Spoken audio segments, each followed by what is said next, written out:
Hi friends, అందరూ ఎలా ఉన్నారండి? మేమైతే చాలా అంటే చాలా బాగున్నాం. ఇదైతే మా అత్తయ్య అయితే పచ్చడి కలుపుతుందండి. పచ్చడి కలిపి ముద్దలు చేసి పెడుతుందన్నమాట భవానీకి అయ్యని.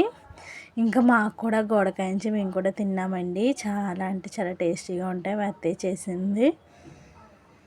నాకే కాదండి, మా పిల్లలకు కూడా చాలా ఇష్టం. ఇలాగ వేడివేడి అన్నము ఆ పచ్చడి కలిపేసాక ఆ పళ్ళెంలోనే రైస్ వేసుకొని తింటే ఉంటుందండి. చాలా అంటే చాలా బాగుంటుంది. ఇంకా షాను మను తిన్నారు, ఇంకా భవానీ తిన్నది, ఇంకా మాకు కూడా అక్కడి నుంచి పెట్టిందండి.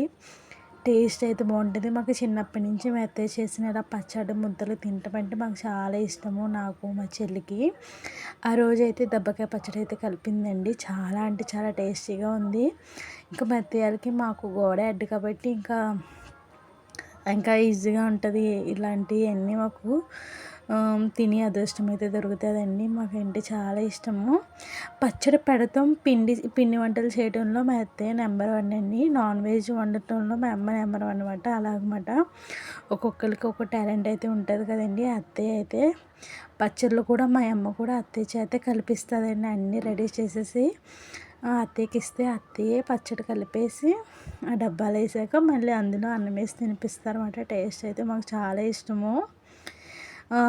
దెబ్బకాయ పచ్చడి అయిపోయాక మామిడికాయ పచ్చడి కూడా కలిపిందండి. అది కూడా చాలా బాగుంది. ఇంత ఎండలో మంచి వేసవకాలం అండి. ఎండలో కూడా తిని కొలిది తినాలనిపిస్తుందండి. అంత టేస్టీగా ఉందన్నమాట. అందులో లైట్గా నెయ్యి అయితే వేసుకోవాలండి, అప్పుడు ఇంకా టేస్ట్ వస్తుంది. ఈరోజు మా ఇంట్లో అయితే చేపల పులుసు, చేపల ఫ్రై అయితే చేస్తుందండి అమ్మ. ఇదే నా